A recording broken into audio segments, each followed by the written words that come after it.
Hello, I'm home. On this childhood first piano of mine in Sofia, where my parents paid so much to earn it, it has faithfully remained in tune.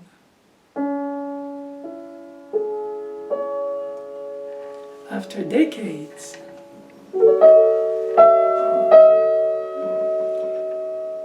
that's where the improvisation started.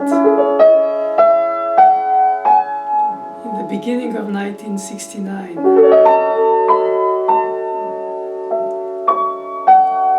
Before technology, shortcuts knowledge and hearing in music for some things.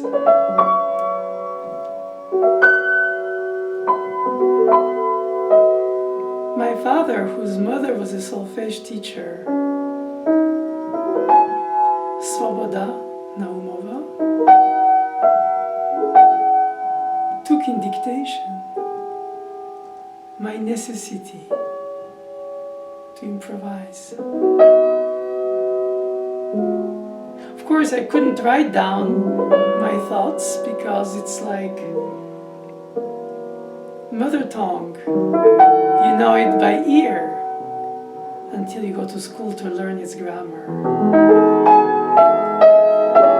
So is the perfect pitch.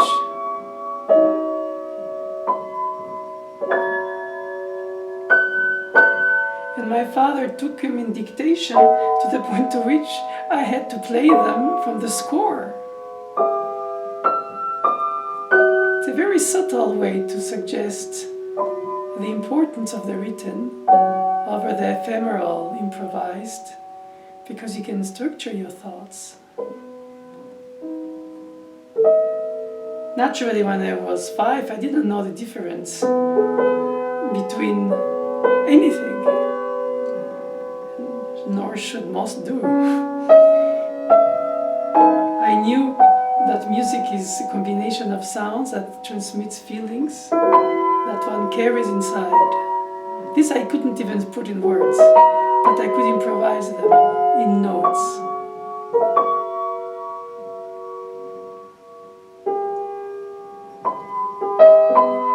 It's important to notate one's thoughts. Somehow ephemeral memory of our passage through the tramway of life.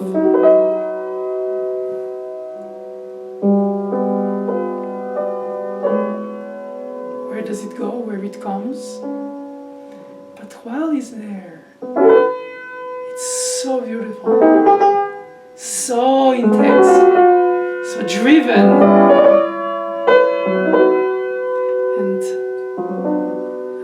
Thankful to my parents, especially for this, to my father.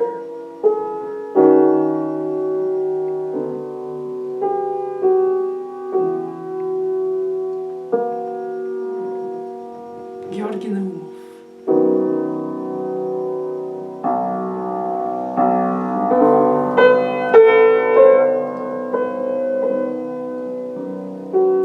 He lived here before he left it for a vague promise of a child that it wasn't really a prodigy. Well, who am I to know what I was? In my head I was an old man responding to an inner call. And it sounds cheesy, but it's exactly what it was. And I wasn't flattered by the way people spoke of me.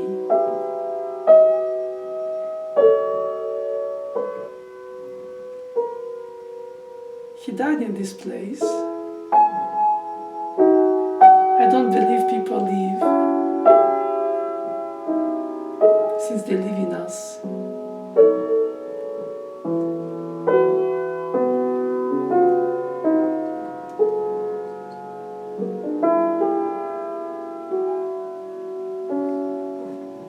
For as long as they do.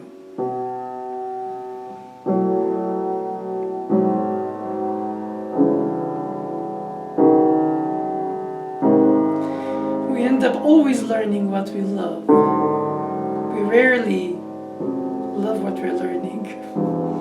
It's practice, is repeat, is exercise, it's anatomy.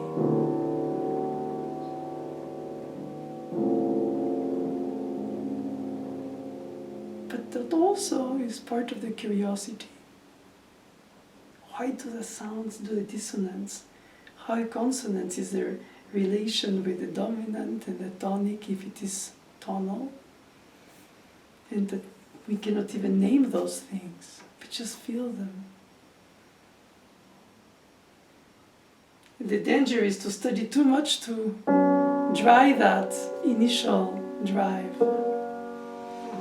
It happens. The flame is so fragile through life. We are fragile through life, even if we are very strong, as we need to be for our descendants or our students.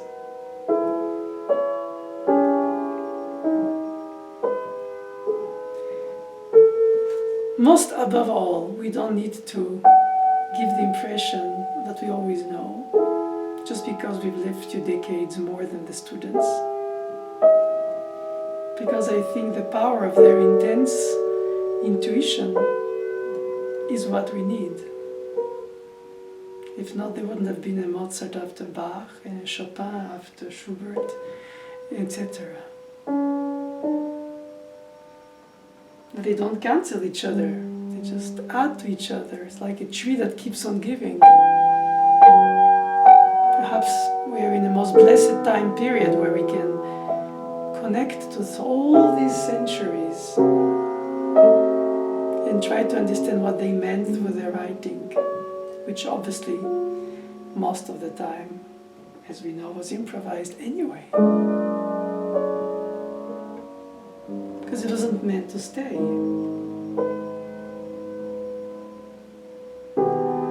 People of the past studied the music of their presence.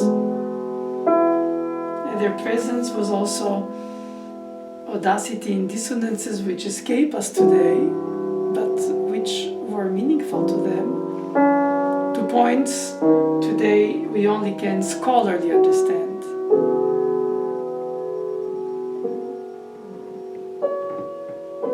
So when I improvise on my childhood piano, full circle, and not the one of the fifths.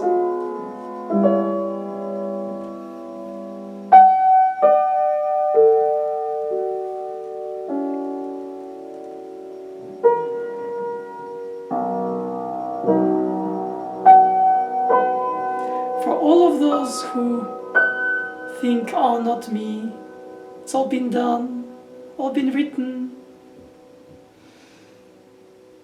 be you. We need you. We always will need a you.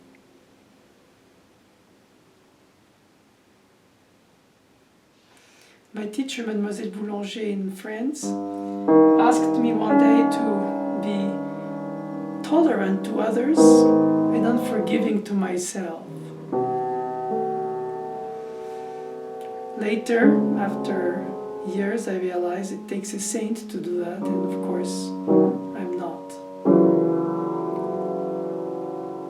Perhaps selfless is the real word for teaching. It's not play like me. Let me show you how you can play like you. Sometimes it takes very simple exercises, hold and poke, to equalize fingers that at birth are not. Sometimes independence of fingers that leads to independence of hearing in horizontal voices, even if it's not a fugue, even if it's a chord.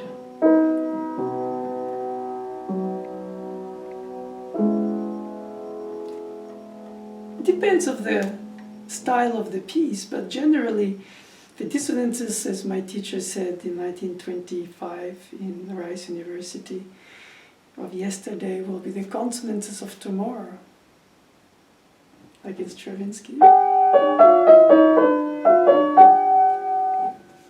They don't need to be resolved, because they are. They're unisons. In the point of view of music, we arrive at a time period we don't choose in this trip of life. Today we have more choice because most composers have broken the tonal system to create their own.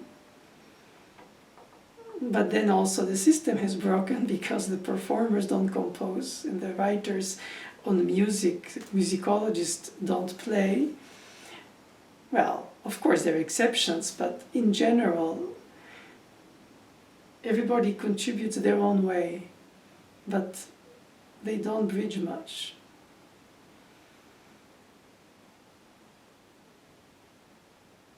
It doesn't mean much to know the Art of the Fugue by Bach if you're going to be a tenor and sing Pagliacci. You could think racistly towards singers that they don't need to be told these things. But it's like culture. You don't need it, except it becomes you. And in unrelated decisions of life, ethic, personal, professional, you react differently if you have learned Latin, Greek, because you understand certain points of philosophy that comes from there. Hey, of course, you don't have to have the knowledge of the language, be it a dead one, no more than you need to know the tonal system, since it's supposed to be dead by now. Not quite.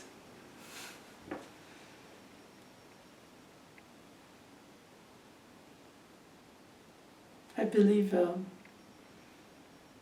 everybody needs to express themselves. And if it's through the Chopin ballade, then be it.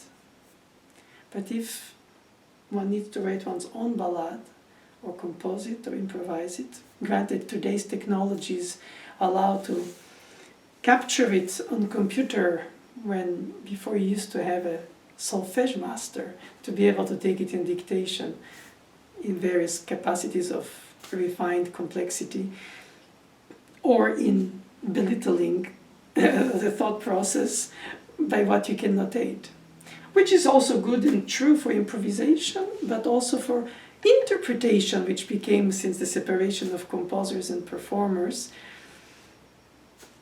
the composition over the composition, the interpretation, comparatively also to others. And then you understand it differently, you mean it differently. And if ever you cannot rise your hearing level to the level of the composer who heard it inside him or herself prior to leave it for you to read the signs on the score, you don't know. You really rediscover the wheel by yourself. I think it's very healthy. You not only learn the technique how to play, but you learn through that the meaning of why you do it, how you respond to it, how you rise to the level of the hearing of the composer rather than belittling it inevitably to your own psyche or hearing, more or less at the level of the composer. If it's less, then we lose a lot in that filter. So the ultimate interpretation is not the one that adds towards it your own expression, a reflection of what the music meant to you in order to bring it to the audience. Rather, let the music itself speak through you, who stays not uninvolved, but nor adding your meaning to it, unless you write your own. Never occurred to anybody to invite Chopin to play Mozart in any salon in Paris. it was understood that Chopin will play Chopin. Would it be an improvisation or a written? They wouldn't even know. In any case, they didn't think of playing music of the past. Perhaps because they died young, perhaps they didn't have time to a luxury financially to study in libraries that maintain traditions for centuries, and scholars who open us to discover musical universes most musicians of the past, even the most genius composers we play, ignored. Not because they wished to, but because they had no exposition to. One comes to think, had Schubert been, let's say, deeply involved in studies which he didn't have, since he was a self-taught man, most of it, anything about Gesualdo or the music of the toccatas of Frescobaldi, perhaps he would have given up. I hope not. We hope not. So perhaps knowing too much could be a deterrent. But I think it could be also a filter. Acknowledge the generations, but be yourself. Intuitively as a child, I didn't know about it, I just was. My ear called me, and I responded to it in this beautiful piano, which is humble and modest in terms of manufacture instrument for communist Bulgaria. That was a big investment. And I think playing on it today after the full circle of my parents being now part of Earth again, when they were vibrant, passionate, contradictory, sometimes imposing, wake me up in the middle of the night for exercises. Didn't have a choice. Why was I obedient? Because I had a good ear and I enjoyed music. I thought it was part of the deal. Perhaps also not to disappoint them or my teacher, who at almost 75 years difference of age was living every day her last. Or at least so did my parents make me feel. So that intensity doesn't have only wrong things to it. I mean, of course there is pain with not being next to the parents, but it's also the impression of meaning being next to a teacher like her, who didn't wait for a certain grade in age to open my improvisatory written capacity of notating my own imagination. Oh yes, she said, when you play the composer, you don't compose. Try to really play what you think he meant. Of course, that's an objective point of view that is impossible to reach, because it's always subjectivity from the publisher to everything. But largely said, she insisted on that. I feel very blessed that she explained to me very early the difference between forbidden and tolerated, between creative and humble, between receiving a gift of music through the ear or the soul in the ear, not to self oneself, but to do it for the others. It's a calling in a way that you don't ask for, especially when it starts as a child. And the children grow. Their talent more or less, but for sure their psyche does. And that's when the most dangerous situation occurs, when they say, why me, after all these which were done?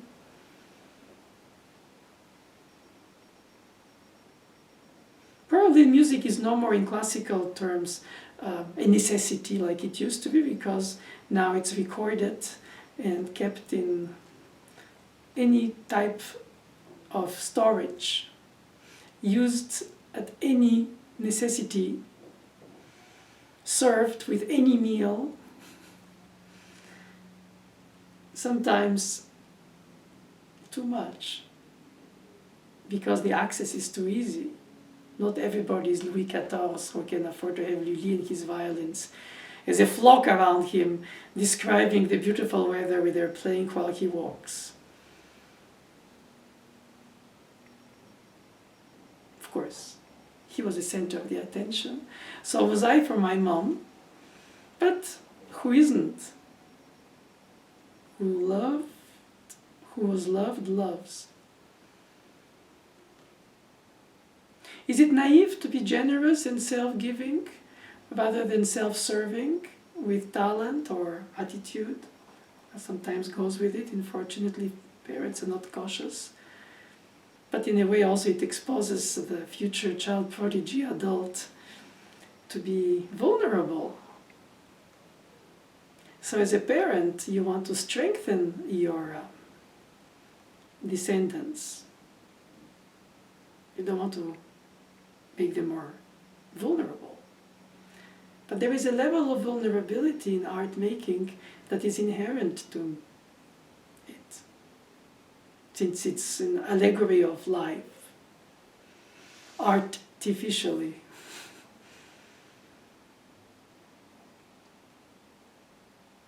Ballet dancers don't need to sing. Opera singers might not be able to dance. Not all pianists can teach, besides technique or even so. The meaning of the piece, or not only theirs. I think that every generation brings a new point of view, which is wrong or right, but is theirs. The attention span, the expectation, the attention to details, or the overseeing of the general idea, thinking outside of the box, or just repetitively being obedient. There is a dimension of solitude in piano playing compared to other instruments by essence. Even if you have the most beautiful instrument of violin, you cannot play by yourself. Too many things. They're more than most, but nevertheless, intonation is first thing. Here, if it's out of tune, it's out of tune. So pianists are used to play more out of tune, which doesn't help their ear, unless they learn how to tune, which, alas, with all things I learned, I never did that.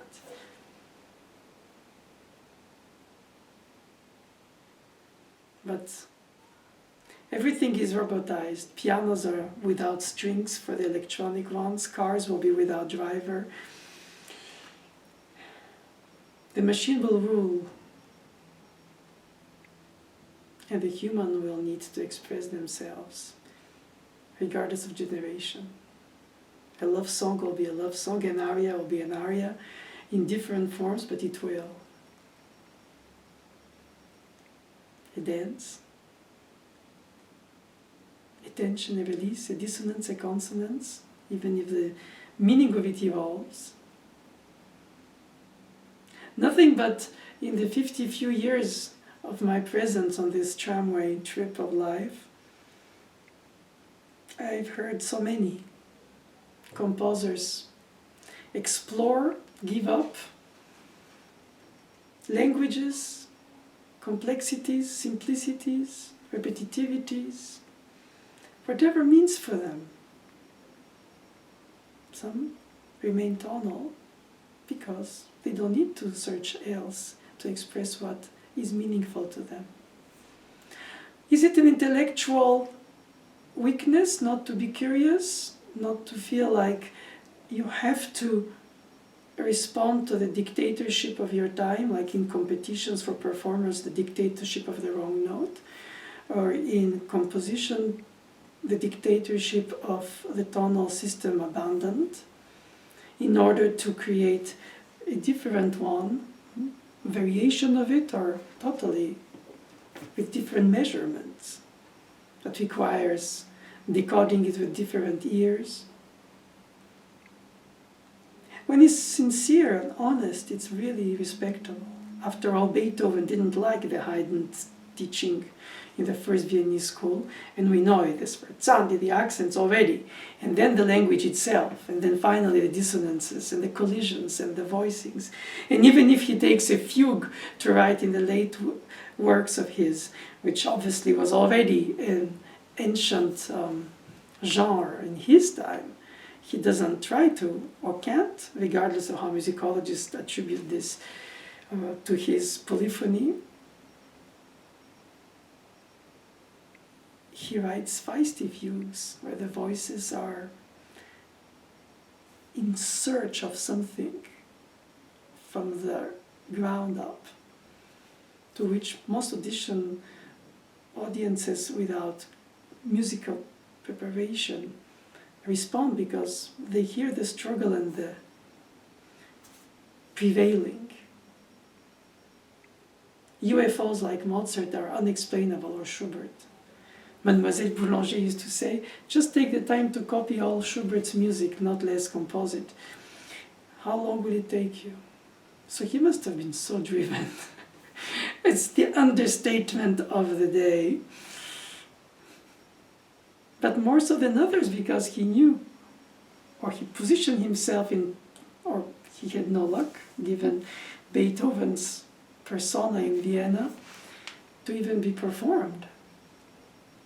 And writing symphony over symphony, quartet over quartet, opera over opera, mass over mass.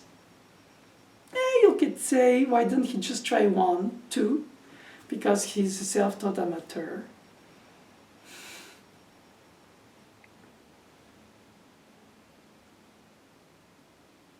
It takes time to even imagine writing this music, organizing the chaos of nature.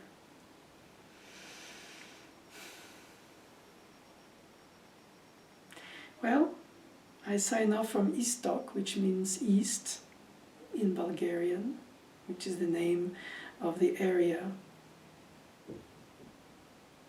of this time capsule nest that has remained basically what it was when little Emile was not knowing what he knew now, and that he tries to desperately now erase from himself or let go.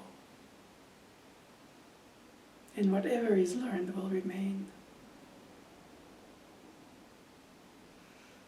I think that moment is given to most of humans to elevate themselves higher than they're conditioned for a given moment of life, to write or paint or sculpt or film or whatever form of expression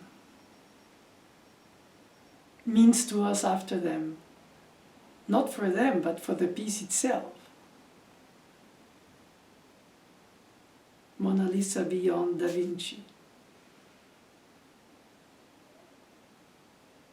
But again, we only study what we love. So we end up by being curious. Who's Clara Wieck? Since I love so much Schumann. Does it explain Schumann? No. To a certain extent, mechanics, yes. Dotted rhythms, yes. Displayed symphonically with syncopated, hemiolated,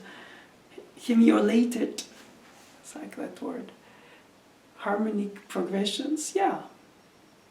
But if that was just the recipe, anybody could cook a Schumann piece. Well, as an interpretation, obviously, as I like to say, you can go in the street and say, you know, I can play the Schumann concerto theme legato without pedal, you know? And my line doesn't end at the first cadence because I modulate to the relative. I reach the highest note, which usually doesn't sound long. So the instrument is decaying. And I prepare my exit to start with the orchestra. Naturally, most people will say, so what good does it do to me that you can play legato, the Schumann opening? Well, self-satisfaction. Of course you could play it non-legato, no mezzo forte, with pedals. Right foot for the legato, left foot for the collar or the inicorda. Of course that is caricatural, but unfortunately not that caricatural than that. is very effective with good pianos. In my day, I was probably among the late, because my teachers were from the 19th century, generation that studied how to substitute in order to play legato singing without pedal, since you don't want to confuse the harmony with the melody if your hearing is layered. Of course, it doesn't disturb you if your hearing isn't. So then you can do... But it bothers me. I want to hear the leap of the sixth, not the chord that comes out of it, but not before it. Not like... nor dry. Of course, the charm of it is to be danced, so it doesn't have to be sung, but it has a quality of singing in the melody while you have these danced left hand. So how do you dance with the left hand if you put the pedal for the right hand? So immediately you see the problem. So you have to practice the legato of the right hand without pedal, which is not rewarding. And if it's a question of size of hand, or is a question of disposition of the topography for the composer's choice of the tonality, in this case C-sharp minor, you can slide from one key to another with a certain finger, but with others no. So hand-manufactured legato, to a certain extent, you can even overstay the welcome in order to create a finger pedal. I mean, you can call it anything you want. It's sometimes cheesy to call it that because it doesn't mean much. Because the acoustics in the resonance of the concert halls also takes care of the halo of the sound and its length compared to the decay of the instrument. So the combination of the two creates a sense of length of sound, of singing quality. But unfortunately, we're not always responsible for the architect of the hall in which we play, enough to be responsible for our fingers and hands and our feet. Sometimes we can adapt, adjust. Sometimes we can't. We learned it too much in one way, mnemotechnically, feet and hands.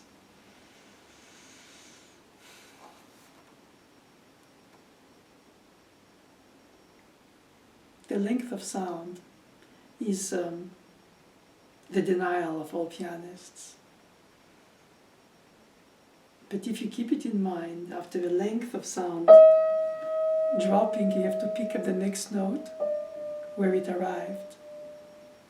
Not only because it's tension release, which it is, but also because you cannot do a vibrato on the held note, like when you sing or play an instrument, like a bow or wind or singing.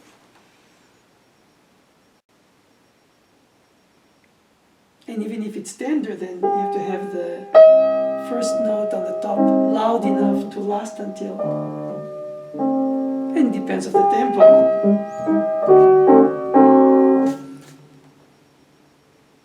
So in many aspects, the ear controls not the pitch for piano, because we don't tune it, but the organization of resonances, prior and with the pedal, as a choice of colorization rather than as a foot glue for the fingers.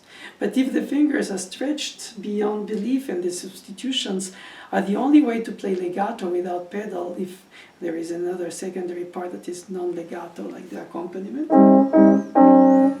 the fear of not sustaining with the palm support and doing a wrong note overtakes the musical quality of trying to find a way to help yourself if you need to open your wings. If you don't have long fingers or long arms, you can compensate. So the teacher's place is to find solutions for each morphology of pianists to express what ethically you think the music needs to express. And then if they want to play it with their taste of rubato, that's, of course, theirs. But you can give them some directions. Don't expect them to play like you, and they shouldn't. But what they could is learn to secure this kind of playing instead of fearing it. Because when they play in chamber music, they're more appreciated because they voice everything, they sculpt the structure of these composers who are in chamber music with piano works 99% of the time, if not 100% of the time. Symphonists, organists, polyphonists, rather than single instrument voice one. Those who are composers for these instruments naturally express the virtuosity of their trade, but the complexity, the richness of the texture in chamber music comes from the fact that the symphonic part is in the piano.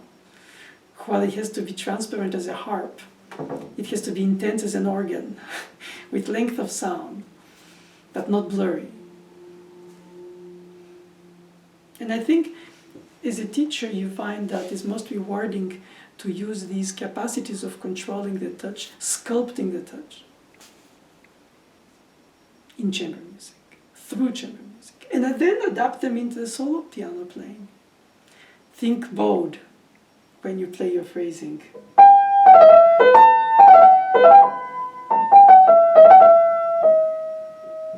Most of the Beethoven sonatas being string quartet genre-like anyway. If you listen to many of his, or Mozart or Haydn's, or you study them, or you read them, even on the piano, like Mozart's D minor, or the dissonances as we call it, because of the delays of resolutions of suspensions, then it makes you play better the piano sonatas, or the chamber music, or through the chamber music, because then you're no more lonely, but you connect with those instruments who need to change bow but can sustain and even crescend during the note, which you can't. Or you could try to use the accompaniment to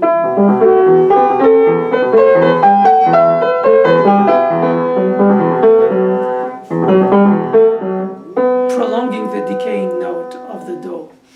Or is it just a view of the will? I think it is a bit. But it's good to think of it. And perhaps that fragility, that vulnerability of the sound length of the piano is its main attraction for pianists. Because it has something that has to be nurtured, strengthened, and projected. Heard, organized, voiced, sculpted, pedaled, colored. It's almost like explaining a recipe of how much sauce of what at which point of which cooking until you obtain something to your taste. But of course, how do you know your taste is going to be in the taste buds of your people who will eat what you cooked? Obviously not. Some people say, I don't have enough salt, I too much this. That's why nobody likes the interpretation of anybody when they know a little bit of the piece. Oh no, it's too fast, it's too slow. No, I didn't understand the piece. Come on, it doesn't sing. Don't we hear that all the time? So it goes back to Mademoiselle Boulanger telling me, be tolerant with the others and don't excuse anything for yourself. So easy around. Criticize everybody and always find some explanation to yourself for the shortcoming. I'm tired, as a pianist, not good. Teachers hear that all the time. Naturally, I practice it so much, Professor, how come I don't play it? So there comes some level of ethics, and then I start thinking. The only example I know is the sand castle. You know perfectly well it's fragile, but you still build it. For that vulnerable but ephemeral while meaningful making of it.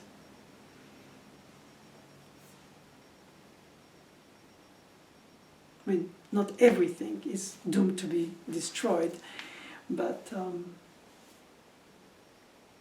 our intellectual constructions come from our education and the capacity of the student to keep that initial intuition, as I mentioned earlier, for the childhood when one starts so early. But most do. Perhaps not all. As a matter of fact, Victor didn't, as he told me when he was teaching me a few lessons. But that doesn't mind. I mean, it's almost something you don't choose, like your name or where you're born. Why, from where to where? Again, we go back to that philosophy of life, the seasons of life, the tramway of life, in all my cheesy analogies. But they have something meaningful to it, is that they keep you humble. I mean, who am I in front of this piece? So many faced it, solved it more or less, to success or oblivion, and then it's my turn. While I'm with it, I am so connected to it because it means the life of me. And as my teacher, Mademoiselle Boulanger, said, if you really want to play something that you would like to play in the piece that is not there, compose your own. It wasn't a threat, it wasn't a provocation in the way of saying, it wasn't a way of belittling the score of your own or your own capacities. It wasn't ironic, actually. I think it was deeply honest. It was like a philosopher. You say things that are not supposed to be hurting people because you just tell truths that can be universally proved. Historians do that, but not in real time, obviously, always in hindsight.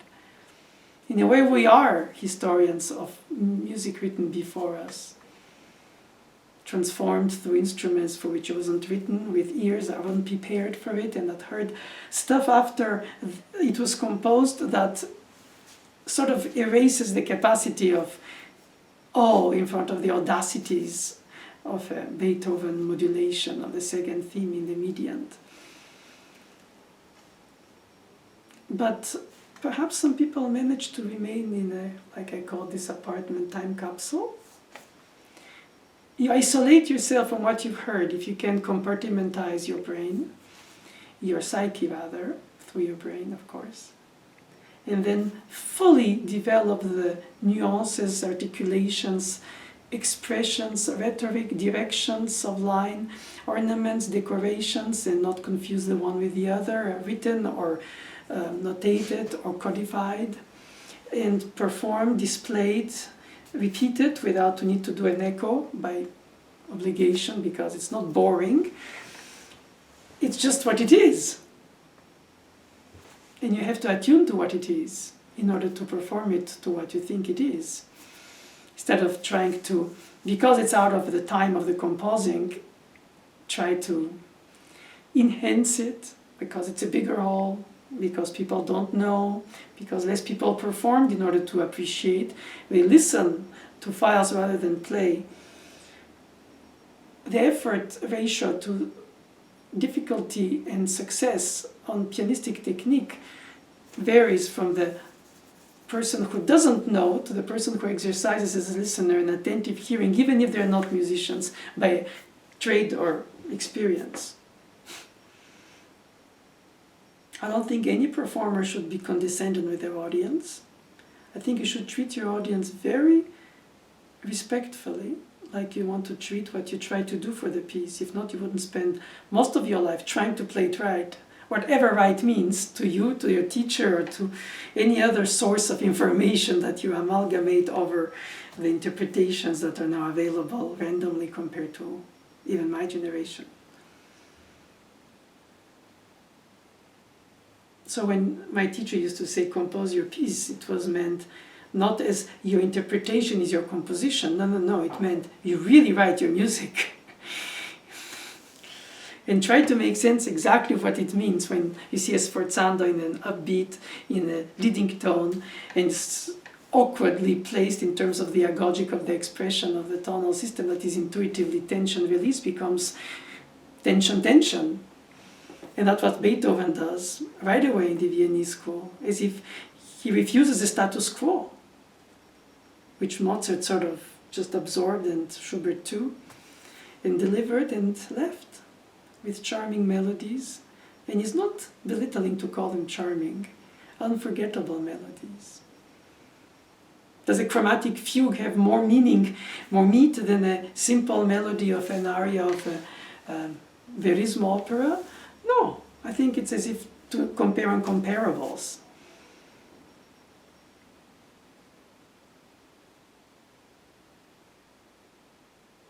Well, I've tried through my decades as a teacher to provide that sense of openness, vigorousness, while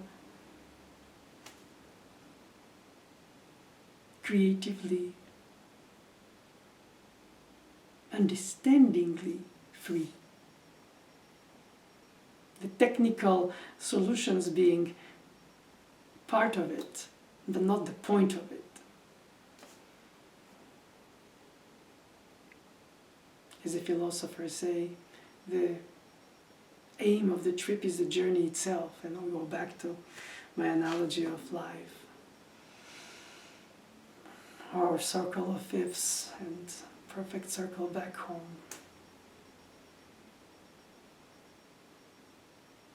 Thank you for having listened to this. I appreciate it.